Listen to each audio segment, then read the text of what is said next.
अस्सलामुअलैकुम। आज का जो हमारा टॉपिक है वो है बायोलॉजी। इसमें सबसे पहले बायो का मतलब होता है लाइफ और लॉजी का मतलब होता है कि थॉट और रीजनिंग। ठीक है, ये दो ग्रीक वर्ड से निकला है, बायोस और लोगस। बायोस मतलब लाइफ और लोगस मतलब रीजनिंग। अब इसकी जो ब्रांचेज हैं, जो सबसे पहली ब्रांच जो है वो हमारे पास क्या है, ज़ूलॉजी। ठीक है, इसके अंदर हम कौन सी स्टडी करते हैं, हम इसमें ओनली ऑन किसकी स्टडी करते हैं, एनिमल्स की स्टडी करते हैं। ठीक हो गया। अब उसके बाद जो नेक्स्ट डिवीजन है हमारे पास किससे आती है, कौन सी है, बोटनी की है। तो बोटनी के अंदर हम कौन सी स्टडी करेंगे, एनिमल की स्टडी, प्लांट की स्टडी करेंगे। अब यहाँ पे आ जाती है माइक्रोबियोलॉजी। ठीक है, अब इसके अंदर हम क्या स्टडी करेंगे, इसके अंदर माइक्रो ऑर्गेनिज्म जैसे कि बैक्टीरिया हो गया।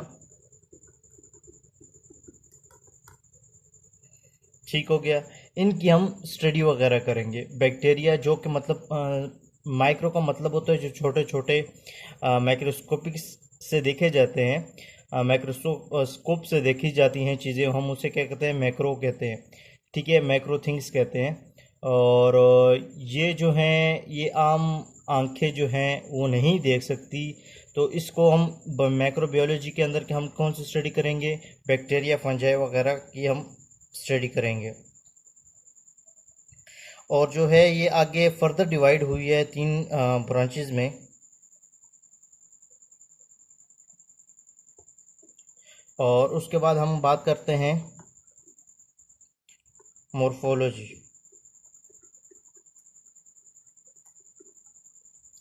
इसके अंदर हम कौन सी स्टडी करेंगे, study of form and structure of living organism. वो कैसे बनते हैं और उनका स्ट्रक्चर क्या है उन लिविंग ऑर्गेनिज्म का, उसको हम क्या कहेंगे, मॉर्फोलॉजी कहेंगे।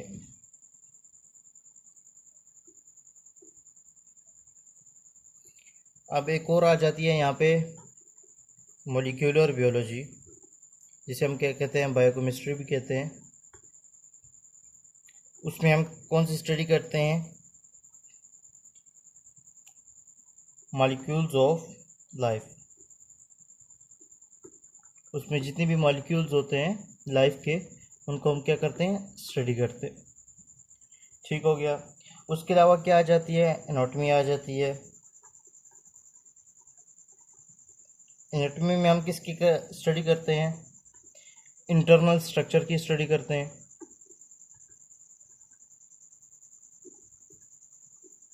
किसकी स्टडी करते हैं, इंटरनल स्ट्रक्चर। अब बात आ जाती है किसकी, नेक्स्ट जो ब्रांच है वो क्या है, हिस्टोलॉजी।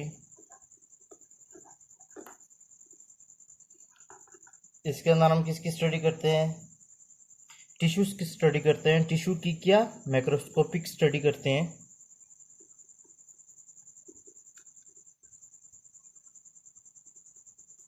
मैक्रोस्कोपिक स्टडी करते हैं। उसके बाद आ जाती है सेल बियोलॉजी, आ जाती है, नाम से जाहिर है। ठीक है, तो सेल बियोलॉजी हम उसमें अंदर क्या स्टडी करते हैं, सेल और सेल ऑर्गेनिल्स के फंक्शंस और उसका जो स्ट्रक्चर है उसके हम क्या करते हैं, उनकी स्टडी करते हैं, सेल और सेल ऑर्गेनिल्स।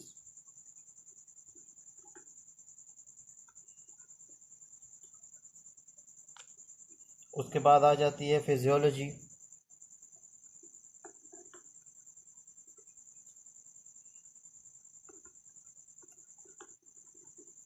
इसके अंदर हम कौन सी स्टडी करेंगे, हम डिफरेंट के फंक्शन स्टडी करेंगे, different parts of function study करेंगे हम, different parts of living organism के।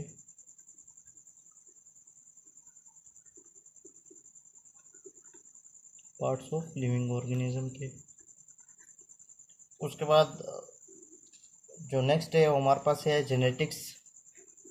ये थोड़ा सा इम्पोर्टेंट है, ये आ भी सकता है। तो जेनेटिक्स क्या है? जीन्स के जीन्स का जो रोल है, ठीक है, वो इनहेरिटेंस में कितना रोल है उसको हम क्या कहते हैं? जेनेटिक्स। उसकी स्टडी को हम क्या कहते हैं? जेनेटिक्स कहते हैं। इनहेरिटेंस में, इनहेरिटेंस कहते हैं विरासत को, कि जो जीन्स हमें मिलते हैं, जो करेक्टरिस्टिक हमें अपने अबो अबाव अजदाद से मिलते हैं, उसे हम क्या कहते हैं? इनहेरिटेंस। जीन्स के जो थ्रू हमें करेक्टरिस्टिक मिलते हैं और वो इसी फील्ड के थ्रू हमें मिलते हैं, जीन्स के थ्रू हमें मिलते हैं करेक्टरिस्टिक। जैसे लेट्स सपोज बहुत से ये कहते हैं कि हमारी जो दादा अबू की आंखें थी वो हमारे से मिलती हैं। तो इट्स मीन्स कि जो इसके जीन्स थे, उसके आइस के जीन्स थे, वो हमारे अंदर क्या हुए? इनहेरिट हुए। तो इसको हम क्या कहते हैं? इसकी स्टडी को जेनेटिक्स के, जीन्स की स्टडी को हम क्या कहते हैं? जेनेटिक्स से कहते हैं। अब नेक्स्ट आ जाइए, हमारे पास एम्ब्रोलॉजी आ जाती है।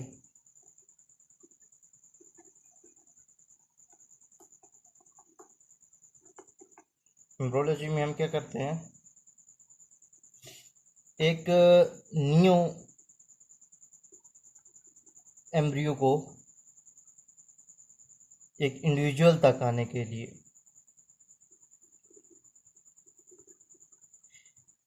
इंडिविजुअल तक उसकी जो डेवलपमेंट होती है, क्या होती है? डेवलपमेंट जो होती है, उसकी स्टडी को हम क्या कहते हैं? उसकी हम स्टडी को क्या कहते हैं? एम्ब्रोलॉजी। बेसिकली यहाँ पे मैं थोड़ा सा एक्सप्लेन करना चाहूँगा कि जो ये वो स्टडी होती है जैसे कि चाइल्ड बर्थ से लेके चाइल्ड के जब स्पर्म और एग्स की फर्टिलाइजेशन होती है, फर्टिलाइजेशन से लेके न्यू तक आने तक जो जितना भी प्रोसेस होते हैं उसमें, mitosis, meiosis, phase 1, phase 2, phase 3, जितने भी होते हैं उसको क्या कहते हैं? हम एम्ब्रोलॉजी कहते हैं। ठीक हो गया। अब नेक्स्ट जो है वो हमारे पास क्या है?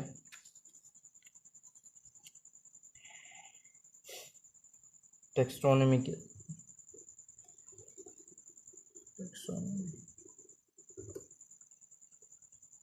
इसकी जो, और लेट्स सपोज किसी भी सब्सटेंस को साइंटिफिक नेम देना, ठीक है, नेमिंग, ठीक है, उनकी स्टडी को हम क्या कहते हैं?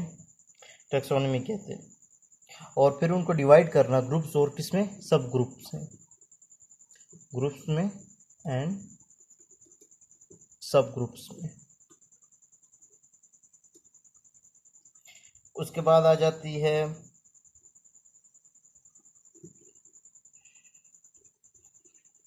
पहले टेक्नोलॉजी।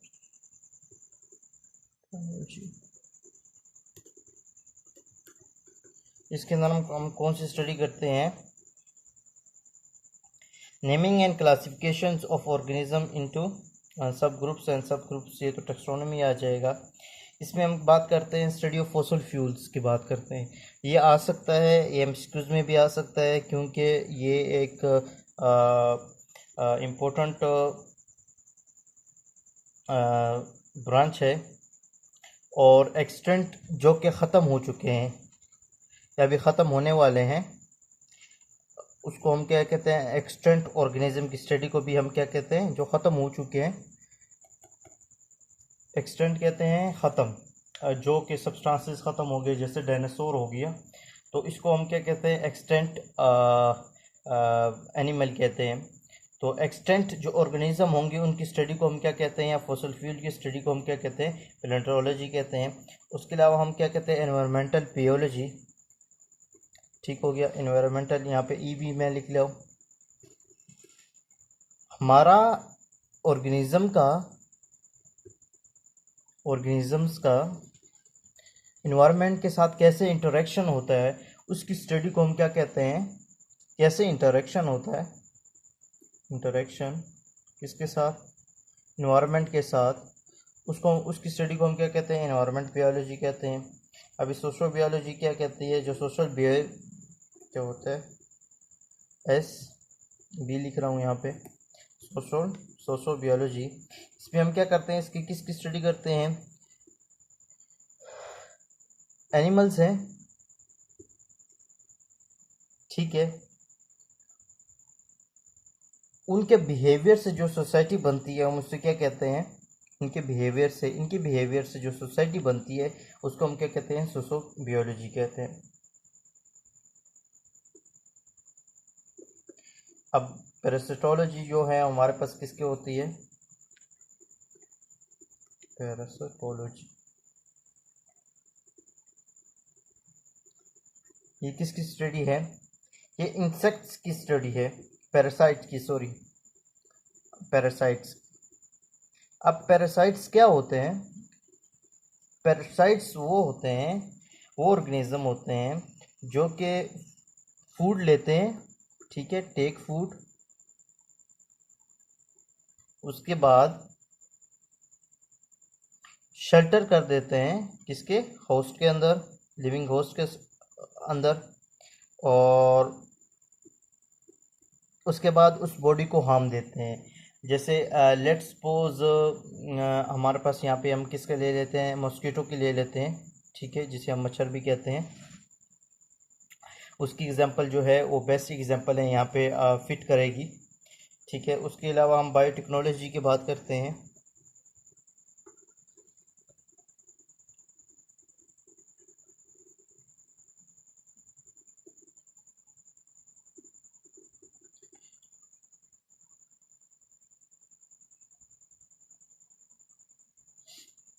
ये क्या होता है, बायो मतलब किसी भी सब्सटेंस से, टेक्नोलॉजी से, मदद से कोई भी न्यू ऑर्गेनिज्म तैयार करना या फिर उसी ऑर्गेनिज्म को ज़्यादा करना, इसको हम क्या कहते हैं, थ्रू प्रैक्टिकल एप्लीकेशन से, और लिविंग ऑर्गेनिज्म को ज़्यादा करना लोगों की वेलफेयर के लिए, इसको हम क्या कहते हैं, बायोटेक्नोलॉजी के कहते हैं, वेलफेयर के लिए, ठीक हो गया। अब आ जाती है लास्ट, मोलॉजी, इम्यूनोलॉजी।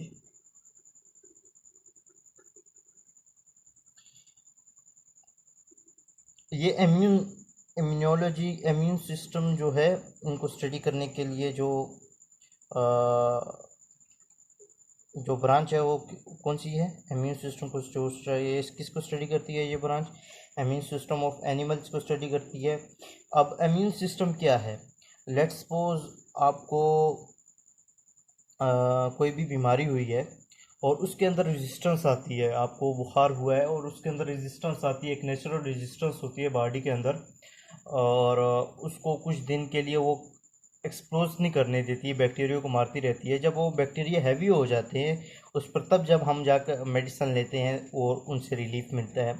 जो हमारा इम्यून सिस्टम है वो सबसे स्ट्रॉन्ग सिस्टम है इम्यून, जो कि डिजीज़ के ख़िलाफ़ फाइट करता है। अब उसके बाद क्या आ जाता है, एंटोमोलॉजी। इसके अंदर क्या करते हैं, हम करते हैं इंसेक्ट्स के बारे में जो स्टडी करते हैं, कीड़े मकोड़ों के बारे में जो स्टडी करते हैं, उसको हम क्या कहते हैं, एंटोमोलॉजी कहते हैं। अब आप में लास्ट में है फार्माकोलॉजी,